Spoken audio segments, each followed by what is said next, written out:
Estou falando, rapaz, que nós estamos bons, né, Chaco? Obrigado, Alissone. Somos uma equipe, somos uma equipe. Quem Além é que de vai ler grupo, uma hoje? equipe. Chico, vai ler?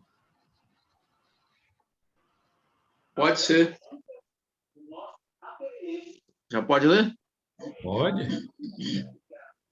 Vamos ler hoje. É o item 8, né? É. Item 8. Todas as religiões primitivas, de acordo com a natureza dos povos, tiveram deuses guerreiros que combatiam à frente dos exércitos. O Jeová dos Hebreus lhes proporcionava todos os meios necessários para que exterminassem os seus inimigos e os recompensava pela vitória ou os punia pela derrota. Segundo a ideia que faziam de Deus, acreditavam honrá-lo ou apaziguá-lo com o sangue dos animais ou dos homens. Vem daí os sacrifícios sangrentos, que tiveram um papel tão considerável em todas as religiões antigas.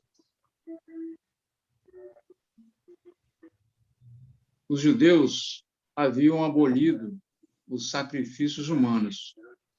Os cristãos, apesar dos ensinos do Cristo, acreditavam por muito tempo honrar ao Criador, entregando ao fogo e às torturas milhares daqueles que chamavam de hereges. Eram, sob outra forma, verdadeiros sacrifícios humanos. Desde que o faziam para a maior glória de Deus e com a realização de cerimônias religiosas. Assim, desde que o faziam para a maior glória de Deus e com a realização de cerimônias religiosas. Ainda hoje, continuam invocando o Deus dos exércitos antes dos combates e o glorificam após a vitória. E isso, frequentemente, pelas causas mais injustas e mais anticristãs.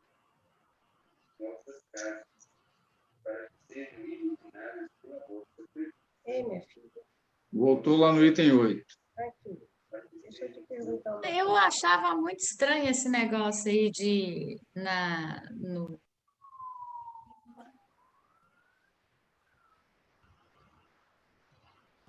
que eu... Oi? Eu achava que é? estranho esse negócio do Antigo Testamento de falar assim, que Deus era só dos judeus, mas como se ele tinha criado todo mundo? Como é que ele ia tomar partido também? Eu achava aquilo tão estranho, para te dizer a verdade. Não Era a conseguia crença da entrar na época, minha né? cabeça. Era a crença da época, né? São coisa dos homens, né?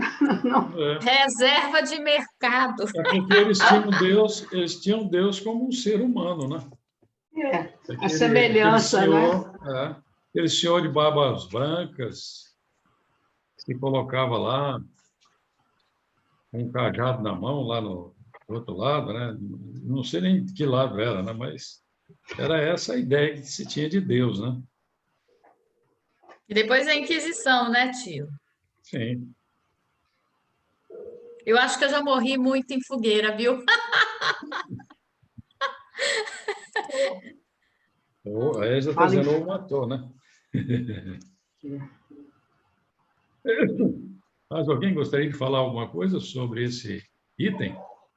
O finalzinho aqui, né, Egeu? Final. Ainda hoje continuo invocando o Deus dos exércitos antes dos combates e glorificam após a vitória. Isso frequentemente pela causa mais injusta e mais anticristã. A invocação de Deus, nesse sentido aqui, né? De aqueles que estão daqui desse lado, Deus há de proteger, os que estão dos outros serão condenados. Se morreu de Covid é porque Deus que castigou, porque não é desse lado, é do outro lado. É algo assim tão primitivo. Você também. vê que até hoje ainda se fala isso, né, Yolanda? Deus dos exércitos. Eu lembro que meu tio, ele era católico. Daí ele sempre, de vez em quando, ele fazia, como é que se diz? Ele elevava os olhos para o céu e clamava ao Deus dos exércitos. Nossa, Eu estava olhando para ele, que exército era esse? Deus dos exércitos. Eu ficava só imaginando que Deus era aquele, né? Deus dos exércitos. Pode ser o exército de anjos. Que hoje nós temos lá, como o prefácio que eu estava falando ontem, né? Do Evangelho, quando ele fala lá, né? Como é que é? Os Espíritos do Senhor, que são as virtudes do céu, que são imenso exército que se... Como é que é? Os Espíritos do Senhor, que são as virtudes dos céus, que se movimentam desde que recebeu o comando... até esqueci agora. Ele fala lá dos exércitos, né? Fala, semelhante aos exércitos. Os Espíritos do Senhor, que são as virtudes dos céus. Qual imenso exército Exército que se movimenta desde que... as ordens de seu comando, espalham-se Isso. por toda a superfície da terra. É uma comparação que ele fala, que ele faz, né? só que o emprego começou a ser outro, né? É outro, é claro. É como a questão do céu e do inferno, né? O emprego é outro, né? É num sentido assim, figurado, né? Eles têm Deus como se fosse um gênio da lâmpada, né? Mas também não vamos longe. Nas cruzadas, na Idade Média, eles saíam para matar em nome de Jesus Cristo, para matar a Igreja Católica saía em nome de Jesus Cristo para matar os muçulmanos. Com aquela bandeira, né, que eles carregavam, aquela bandeira com a cruz, né? Das cruzadas também, né? E as atrocidades eram imensas, né? Eu esqueci o nome de um seriado que passou no SBT e tem no Netflix. É a história de Josué. Isso aí fica bem claro. O sacrifício humano, os vários deuses que eles tinham. Esqueci o nome agora da série. É a história de Josué. Eu acho que eu cheguei a ver isso aí. Né? A gente vê lá nessa série. Como a gente viu ontem, né, Virginia? Hein? É como a gente estava falando ontem, né? São fases que a gente vai vivendo para que isso possa, de pouco a pouco, ir se sedimentando na gente, né? Isso fez parte da nossa vida, até para efeito de que hoje a gente pudesse melhor entender. Hoje a gente pode fazer uma correlação, né? Do que hoje nós estamos pensando, do que nós pensávamos anteriormente, né? O progresso nós estamos fazendo. Amanhã, talvez a gente pense um pouquinho melhor do que nós estamos pensando hoje. Deus permita, né? Tomara que sim, né? Mas eu acredito que sim. Com certeza. Isso vai formando situações dentro de nós para que a gente possa entender o que virá no futuro, né? Amanhã, vamos dizer, daqui a 100, 200 anos, né? Quando nós estivermos mais lá na frente, vai e volta, né?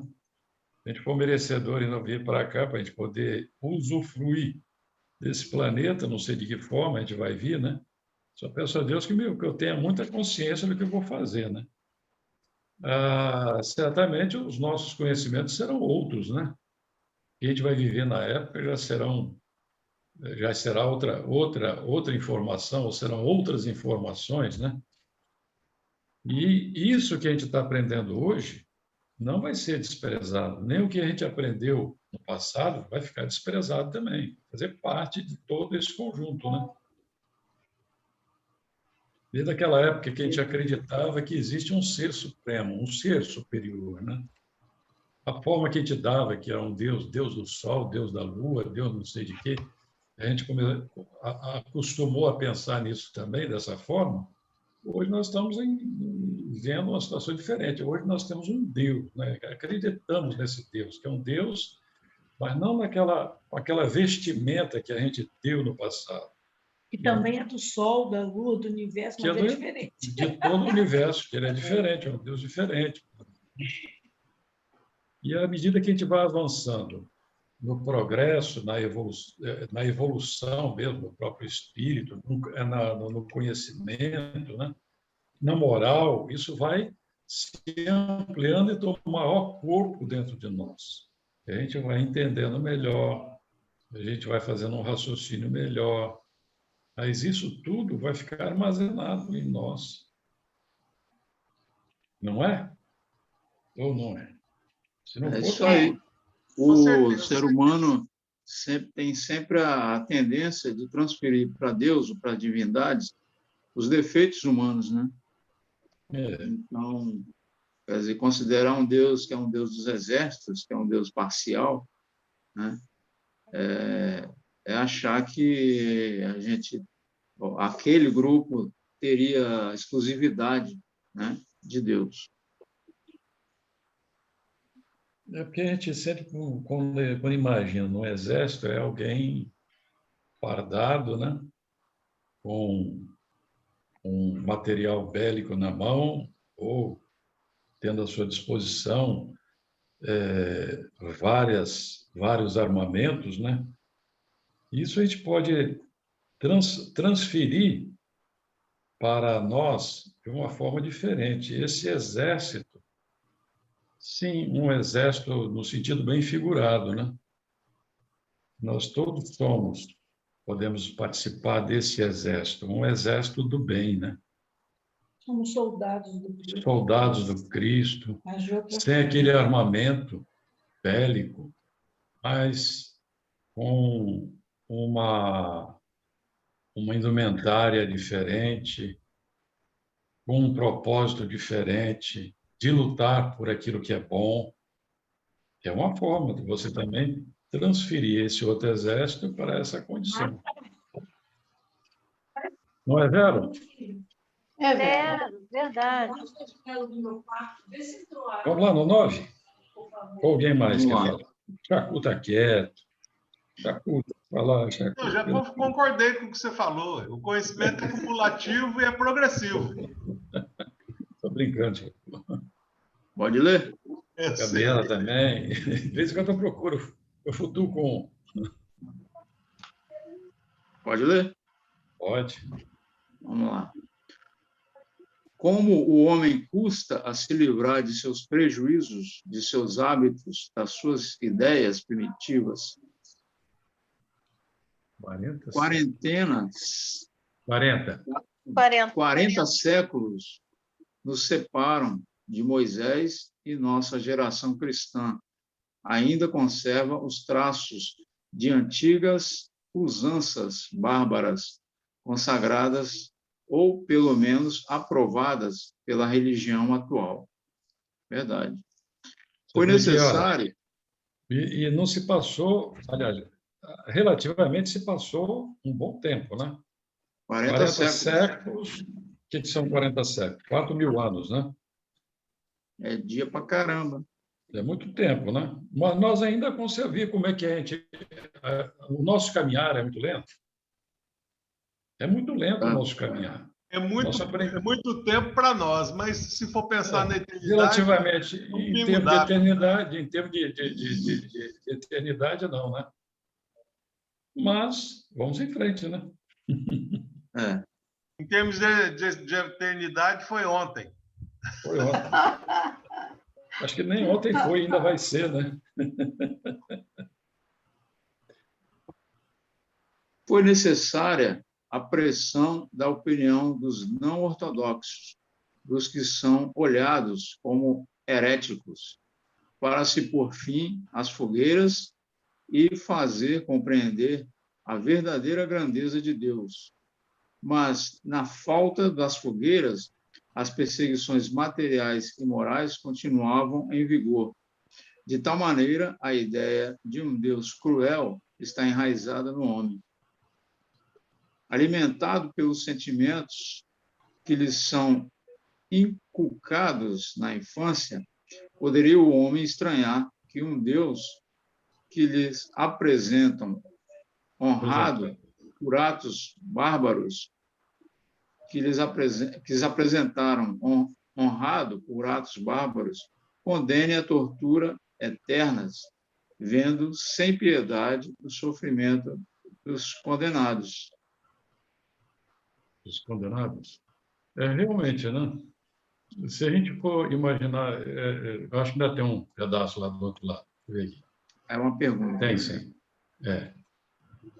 Foram os filósofos, os ímpios, segundo alguns, que se escandalizaram de ver o nome de Deus profanado por atos indignos dele. Foram estes que o mostraram aos homens em toda a sua grandeza, despojando-o das paixões e da mesquinhez humana que lhes havia atribuído uma crença cega. A religião ganhou com isso, em dignidade, aquilo que havia perdido em prestígio exterior, porque se há menos homens apegados a ela, pela forma, é maior o número dos que são mais sinceramente religiosos, pelo coração e pelos sentimentos. Mas, ao lado desses, quantos foram levados por ficarem apenas nas aparências, à negação da providência, por não haverem feito o que as crenças religiosas acompanhassem o progresso da razão humana. Os responsáveis por isso levaram uns ao deísmo, outros à incredulidade absoluta, outros ao panteísmo, o que vale dizer que o homem se fez Deus a si mesmo, na falta de outro mais perfeito.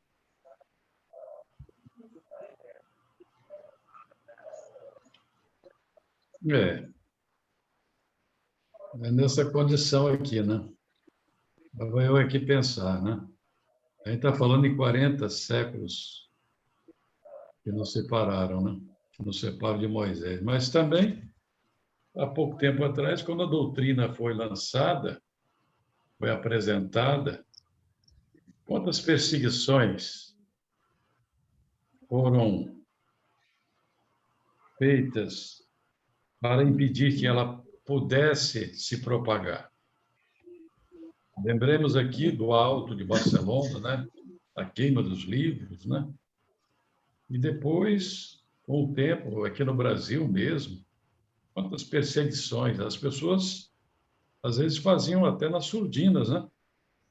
Não podiam se apresentar.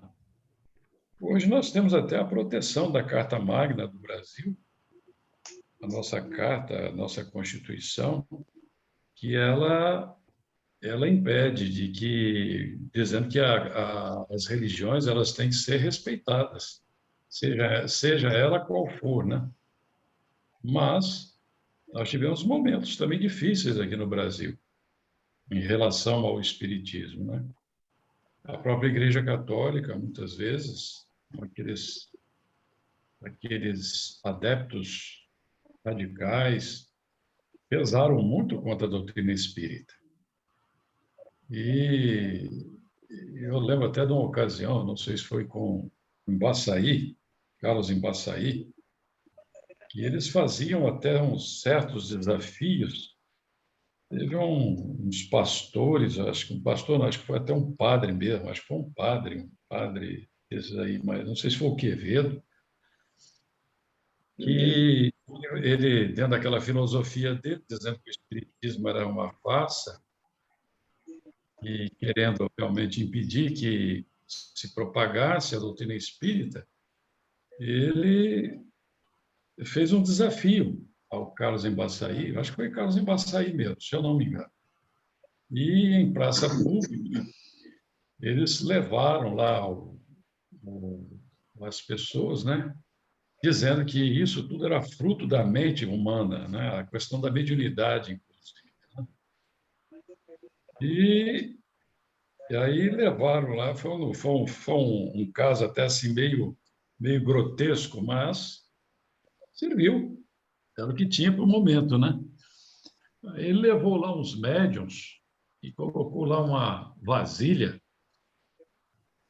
com um ácido corrosivo, altamente corrosivo, que se você colocasse um metal dentro dele, dissolvia, e preparou lá uns médiuns que tinha uma condição para aquilo, e fez, já que ele estava sendo submetido ao desafio, ele não hesitou. Hoje não se faz mais isso, né? Que não se comporta, não comporta mais isso, né? Aí levou lá os médiuns e, dentro daquela daquela vasilha com ácido, os médiums se prepararam, enfiaram os pés dentro da vasilha. Ela foi testada ontem, antes, né, para saber que tipo de ácido era aquele, e realmente foi comprovado que era um ácido altamente corrosivo, né? E isso, o que aconteceu? Nada aconteceu com os médios.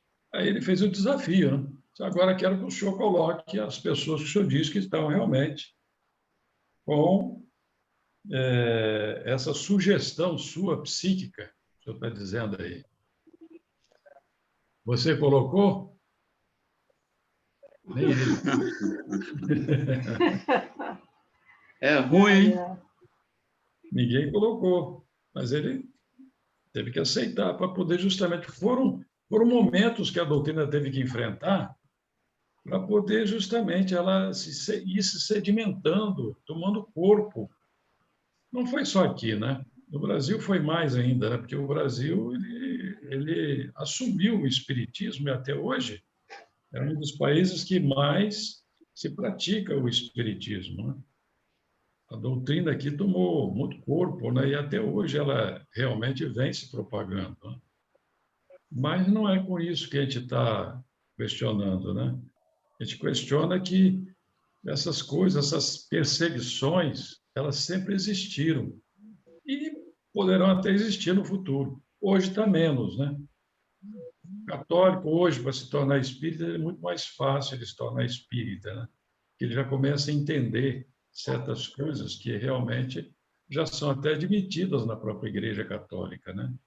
Agora, outras religiões que são mais resistentes, aí fica um pouco mais difícil. Mesmo assim, a gente sabe que é possível. É até bom que, como no caso aí que nós temos aquele palestrante muito que todos gostam dele, eu também gosto muito dele, o Tinoco. Parou? Não, Tinoco. Tinoco. Tinoco ele era evangélico, né? Se eu não me engano, ele era evangélico. Ele estudou. Ele era evangélico. Ele fez teologia, né? Ele estudou muito. Ele tem quase que a Bíblia toda na mente, né? Ele estudou muito. Para isso, facilitou o trabalho dele para agora, né? Ele associou o que ele aprendeu com o que ele estava vivenciando na doutrina espírita, por isso que ele nos traz aqueles versículos da Bíblia muito bem gravados. Ele se utiliza disso com muita propriedade. Ô tio, passa essa página aí, fazendo favor. Aí ele fala que foram os filósofos, os ímpios, segundo alguns, que escandalizaram de ver o nome de Deus profanado por atos indignos dele. Ou seja, quando você começa a raciocinar, quando você começa a pensar e a pensar de uma forma que te libere dos preconceitos, dos pré-juízos, você já começa a questionar, né? É necessário conhecimento para a libertação. É necessário conhecereis a verdade, ela vos libertará. Para isso, você também tem que raciocinar. E o raciocínio exige o seu esforço. E por isso que a doutrina nos faz com que a gente raciocine, né? É uma fé raciocinada. Exato. Por isso que a gente tem que raciocinar, não é uma fé imposta, né? E a gente observa direitinho, né, Paula? Quantas vezes aparece dentro da própria Bíblia Sagrada, né? As questões da mediunidade. Só não vê quem não quer, né? Ah, sim, né? E não é um o atributo triste, o triste disso tudo é que todo aquele que faz você se acomodar não raciocinar, não pensar, não estudar, ele leva uma descrença no que é Deus de verdade e faz do homem e todas aquelas pessoas que estão ao redor ouvindo aquilo sem raciocinar, acaba ficando sem raciocinar também, né? e acabam deturpando essa ideia de Deus, né? Levando o homem para longe de Deus também. Sem dúvida. Mas é isso aí. Prossigamos? Hein, Egeudo? Pode falar. E é esse raciocínio, né? E a sensibilização do homem, né? Porque tudo isso vem com o amadurecimento moral do homem, a aquisição de sentimentos, né? Que até então a humanidade era muito endurecida, bem primitiva mesmo, né? Para defender a sua subsistência a qualquer meios, né? Aqui no final ele diz, a religião ganhou com isso indignidade quando os considerados ímpios que se escandalizaram com o nome de Deus profanado, né? À medida a religião perdeu em prestígio exterior, mas porque se há menos homens apegados a Deus pela forma, a religião pela forma, é maior o número dos que são sinceramente religiosos pelo coração, pelos sentimentos, entender Deus interiormente pelos sentimentos, pelo coração, e não mais simplesmente exteriorizar Deus, né? Que é o amadurecimento, é a humanidade se despojando, são os homens se despojando, né? Aos poucos da sua mesquinhez, da sua fé cega, né?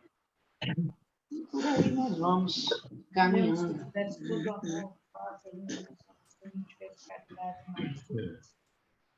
Por aí. Mas é isso mesmo, Yolanda. Está certíssimo. Mais à frente? Podemos seguir? Podemos. Argumentos a favor das penas eternas. Item 10. Voltemos ao dogma da eternidade das penas. O principal argumento que se invoca em seu favor é o seguinte: admite-se entre os homens que a gravidade da ofensa está na razão da qualidade do ofendido. Aquele que se comete contra um soberano é considerado mais grave do que a cometida contra um simples cidadão e punida com maior severidade. Ora, Deus é mais que um soberano, pois é infinito e por isso mesmo a ofensa a ele também se torna infinita e merecendo um castigo da mesma natureza, ou seja, eterno.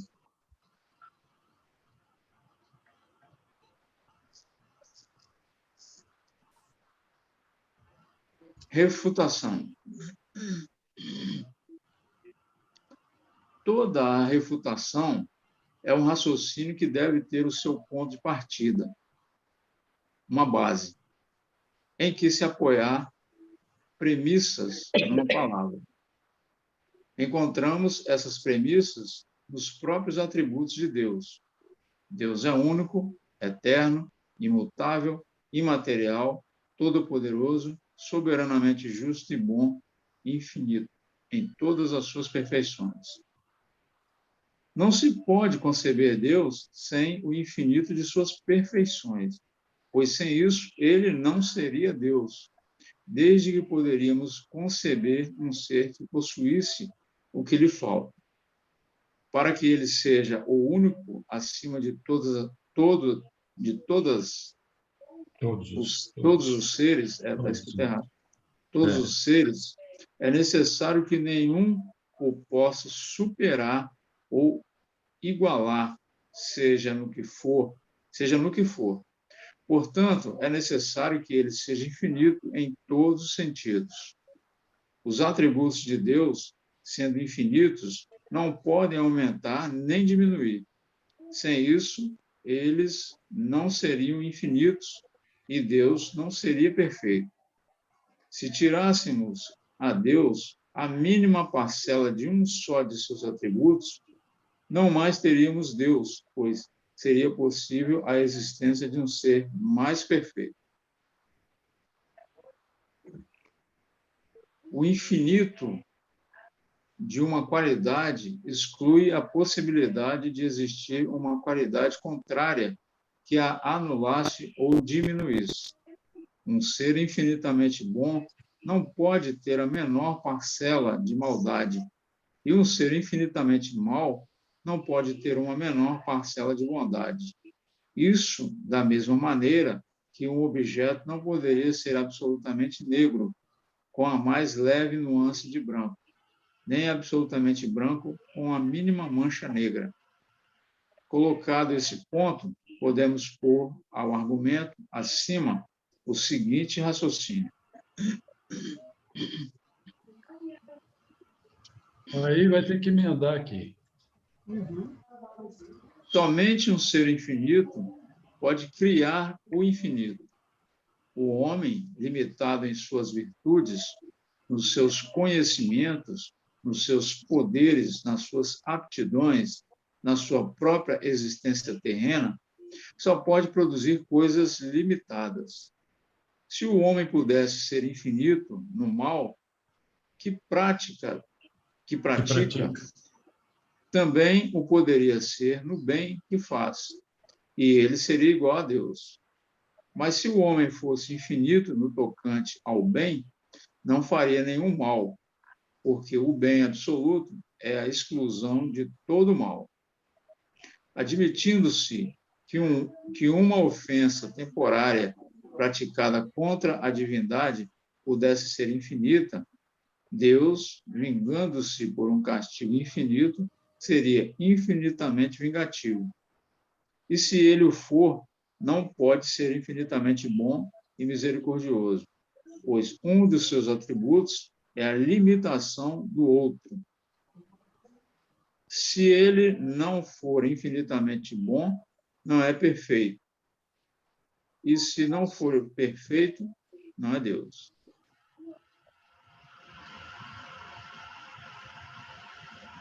Se Deus for inexorável, cruel, rigoroso, para o culpado, arrependido, não é misericordioso. E se não é misericordioso, não é infinitamente bom, porque daria a Deus ao homem a lei do perdão, se ele mesmo não devesse perdoar?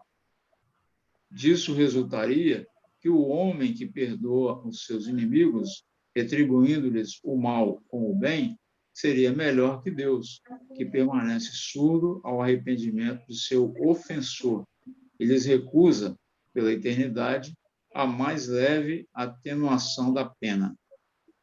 Deus, que está em toda parte e tudo vê, tem de ver as torturas dos condenados.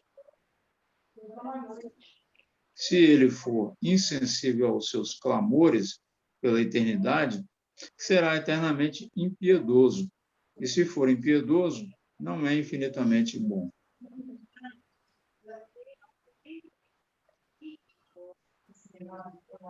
Tem que continuar para terminar o raciocínio. Por que daria a Deus ao homem a lei do perdão, se ele mesmo não devesse perdoar? Disso resultaria que o homem que perdoa seus inimigos, retribuindo-lhes o mal com o bem, seria melhor que Deus, que permanece surdo ao arrependimento. Isso aqui já foi lido, né? Já. Não. Já. Ao arrependimento. Arrependimento do seu ofensor. Ele recusa, pela eternidade, a mais leve atenuação da pena. Deus, que está em toda parte, tudo vê, tem de ver as torturas dos condenados. Se ele for insensível aos seus clamores, pela eternidade, será eternamente impiedoso.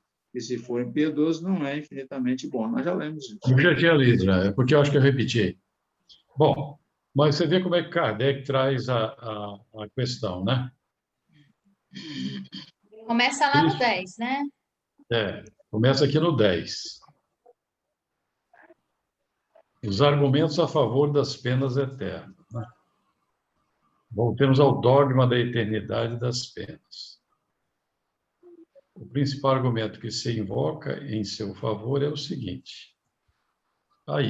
E aí? O que nós podemos falar sobre isso?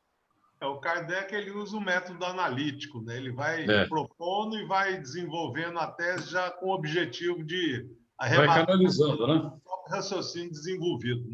Né? Por aí a gente vê a falta de bom senso, né? Ele usa não só o analítico, como a dialética também. De um lado, ele apresenta uma situação e contrapõe com a situação contrária. Ele argumenta e refuta. Depois ele vai demonstrando, já tendendo ao objetivo. Né? Mas eu acho que tem que ler o 12. Acho que o 12 é que conclui esse pensamento. Mas eu acho que não. Não? Acho que não. Bom, vamos lá ver o 12. Inclusive, no 12 ele tem até a justiça divina. Ele tem... Esse aqui é do 13. Não é do 12, é do 13. Vai para o 12. O 12, vai lá no 12. A isto respondem que o pecador que se arrepende antes de morrer obtém misericórdia. Obtém misericórdia de Deus. E que o maior culpado pode se beneficiar com a sua graça. Não pode haver dúvida quanto a isso. Concebe-se que Deus somente perdoe aos arrependidos e seja inflexível para os espíritos endurecidos.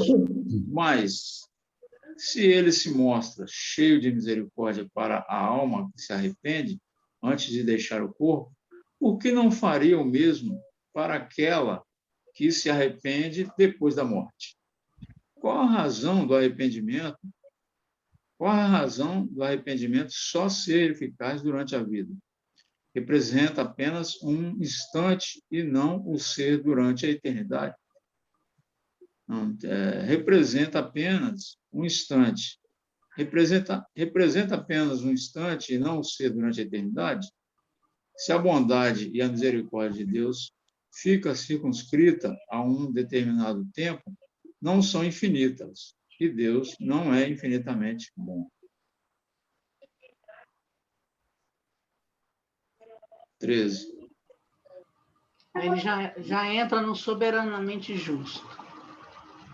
Deus é soberanamente justo.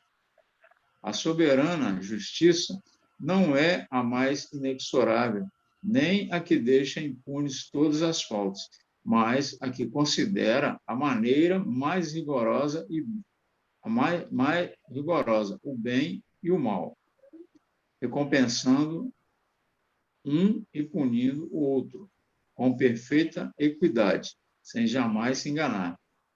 Se por uma falta passageira, que resulta quase sempre da natureza imperfeita do homem, e muitas vezes decorre do meio em que ele se encontra, a alma pode ser punida eternamente, sem esperança de abrandamento e nem de perdão. Não existe nenhuma proporção entre a falta e a punição. Portanto, não há justiça.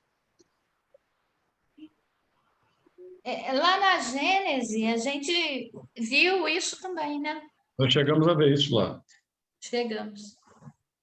Se o culpado se volta para Deus, arrependendo-se e pedindo para reparar o mal cometido, isso equivale a um retorno ao bem, aos bons sentimentos. Se o castigo for irrevogável, esse retorna ao bem, não produz efeito.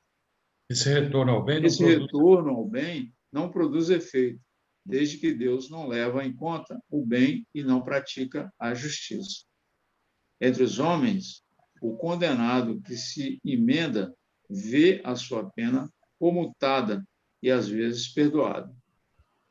Haveria, pois, na justiça humana, mais equidade que na justiça divina. Se a condenação é irrevogável, o arrependimento é inútil, nada podendo esperar do seu retorno ao bem. O culpado persiste no mal, de maneira que Deus não somente o condena a sofrer eternamente, mas também a permanecer no mal por toda a eternidade. Não há nisso nem justiça, entrou uma tarja na frente aqui, Nem bondade. nem bondade. Nem justiça, nem bondade. É. Aí o E a 13 condenação. encerrou aqui.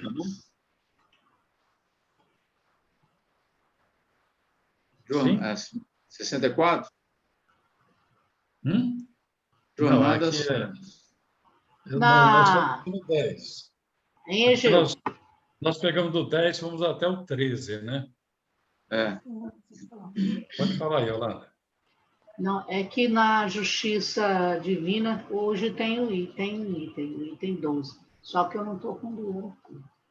Eu tenho o 13 aqui também. Ó. Tem 12 e 13. Tem o 12 e o 13. 12, 13 e 15. Mas eu acho que para a gente discutir isso tem que ser com mais calma.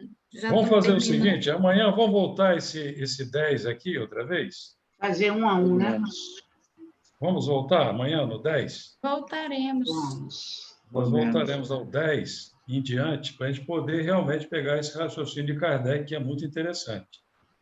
E fazemos uma associação do que ele trouxe com o que nós vamos ver no livro Justiça Divina, que são lições interessantíssimas, que ajudam, enriquecem mais o nosso entendimento. Combinado? Combinado. Sim. Ok. Amanhã, só peço que alguém me lembre, né? Já escrevi aqui, Gil. Pois é. Gil, A gente posso volta falar? no 10. Pode falar.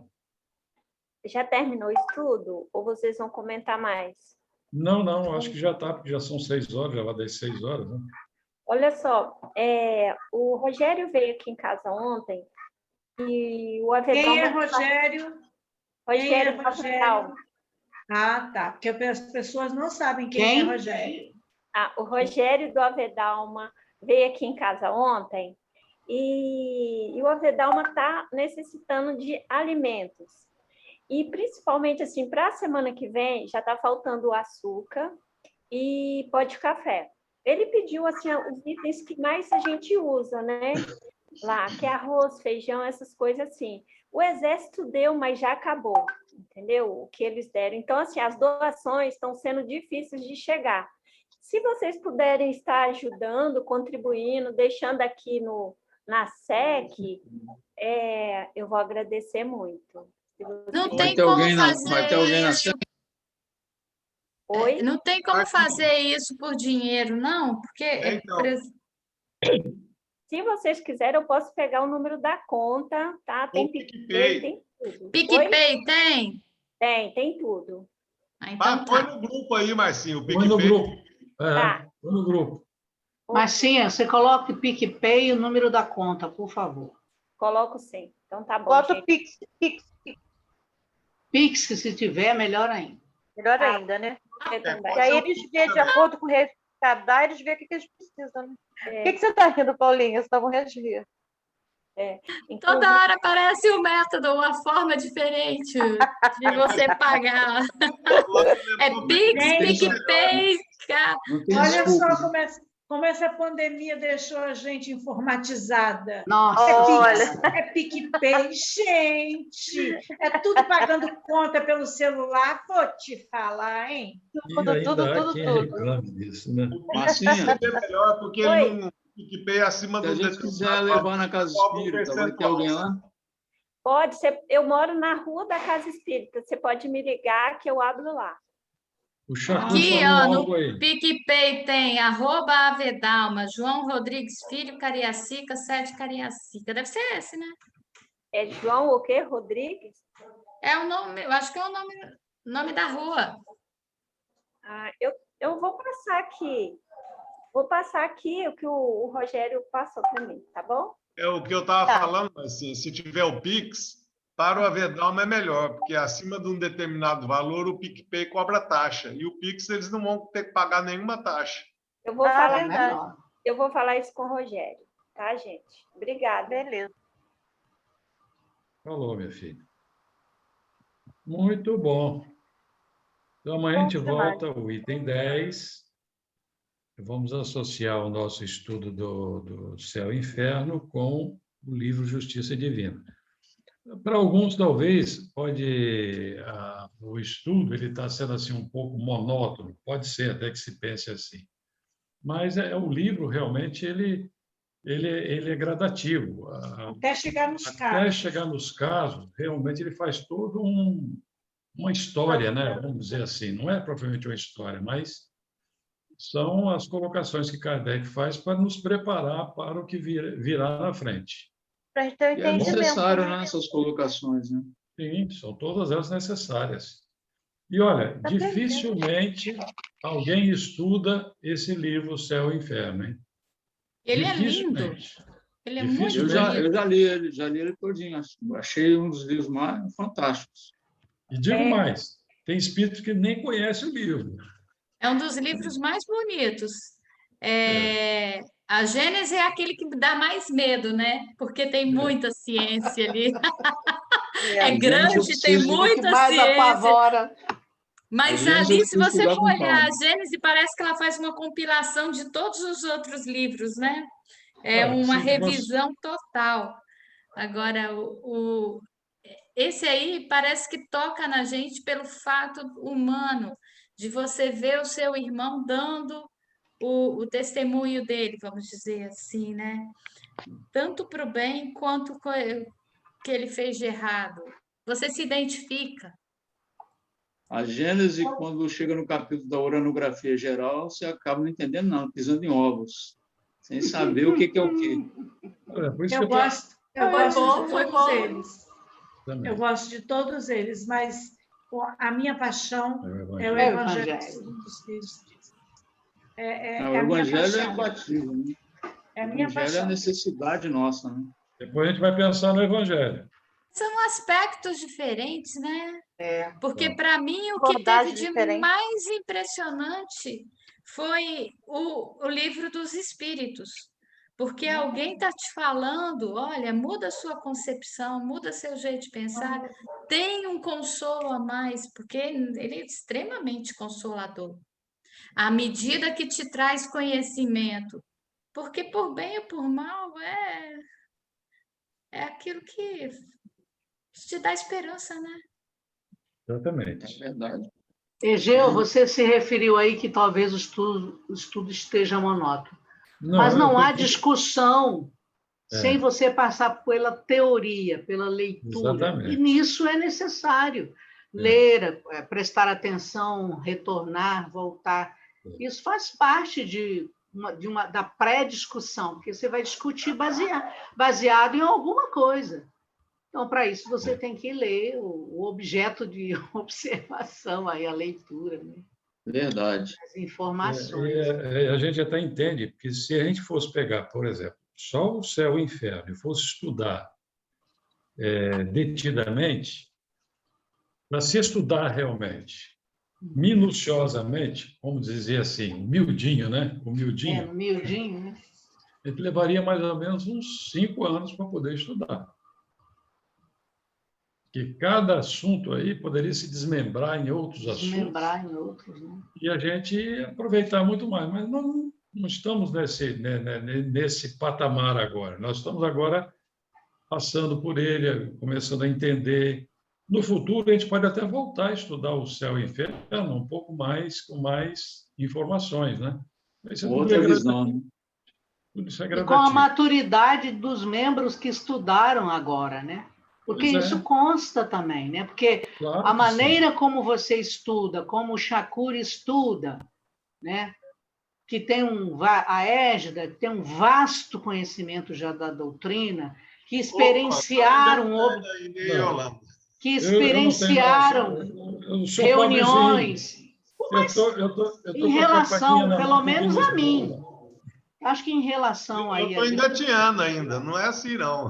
Agora... Mas mesmo engatinhando, Chakura, é igual o filho mais velho, o filho do meio. O mais velho já está de pé, já está ereto. O do meio está caminhando, o outro está arrastando o bumbum no chão. Faz parte. Esse é o céu e o inferno. Aí ele faz um raciocínio muito claro, por isso que não está gerando discussão também. Ele faz um desdobramento e um raciocínio que não gera muita discussão, né? Aí o Kardec, ele tem uma forma, assim, uma didática muito interessante, né? Nossa Senhora. Ele já traz a coisa assim, ele vai mastigando aos poucos, vai mastigando, mastigando, mastigando, e faz com que a gente só mastiga um pouquinho para poder engolir. Lá no Obras Póstumas, ele fala lá quase no final, que eu já falei isso aqui uma vez, que tinha 3 cavalos e um deles era sem dente. Aí os outros mastigavam o feno, depois punha lá porque era sem dente, pegar e engolir. Nós somos descendentes. Isso! Pois é, Chacu, se você está engatinhando, eu estou na barriga ainda. Ai, ai. Eu acho que a gente não chegou nem ao cavalo ainda. Mas olha, o bom é que a gente está aqui juntos, nós estamos aprendendo juntos, nós estamos nos confraternizando, nós estamos nos unindo aqui, muito embora estando cada um na sua casa, no seu lar, mas nós estamos formando um só lar aqui no vídeo, né? Isso é muito bom, isso é muito gratificante para todos nós. Verdade, verdade. Verdade. Muito gratificante. É Vera, né?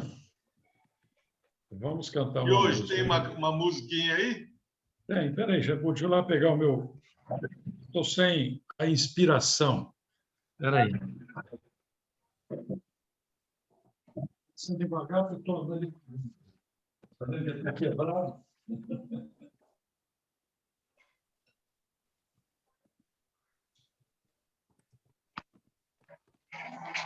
Nossa, Marcinho, então a situação da Vedalma está difícil, hein?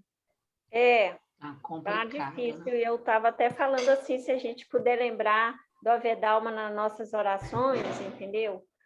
Tá bem tenso lá, entendeu? Nós estamos precisando de lembrar deles com carinho, tá?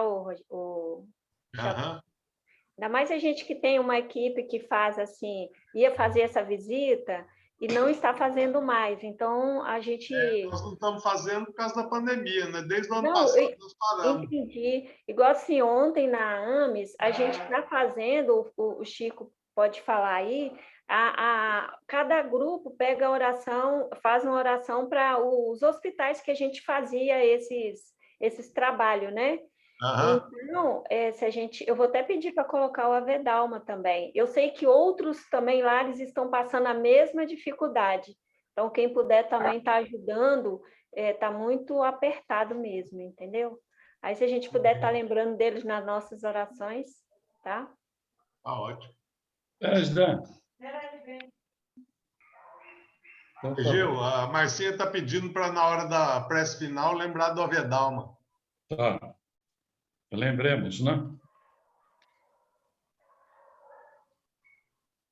A caminho da luz eu vou, feliz a cantar, pois já sei que Jesus ensinou, a todos devemos amar. A caminho da luz eu vou, nesta escola de Jesus, estudando o seu evangelho, seguirei a caminho da luz, estudando o seu evangelho, seguirei a caminho da luz, a caminho da luz eu vou, feliz a cantar, pois já sei que Jesus ensinou, a todos devemos amar. A caminho da luz eu vou, nesta escola de Jesus, estudando o seu evangelho, seguirei a caminho da luz, estudando seu evangelho, seguirei a caminho da luz.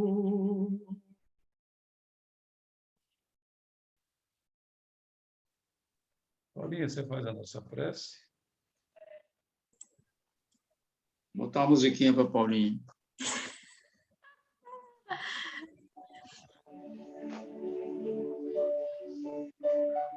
Deus nosso Pai, agradecidos somos por mais uma tarde de estudo. Pedimos que nós sejamos dignos de poder ter essas tardes mais vezes, porque é uma oportunidade tão gostosa de estarmos juntos com os nossos amigos e de adquirir esclarecimento para as nossas mentes, os nossos corações.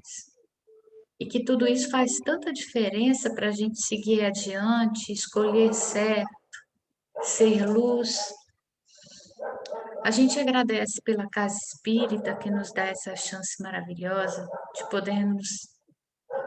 poder nos encontrar.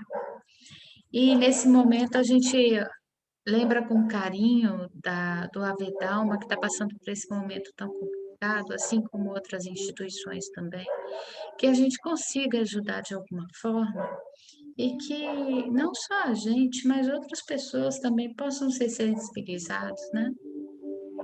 Pai, obrigada por estarmos aqui nessa terra, nesse momento, porque é uma oportunidade única de nós podermos fazer essa luz de dentro de nós ficar cada vez mais forte para o engrandecimento desse planeta, para uma maior evolução, para ajudar os nossos irmãos, para nos ajudar.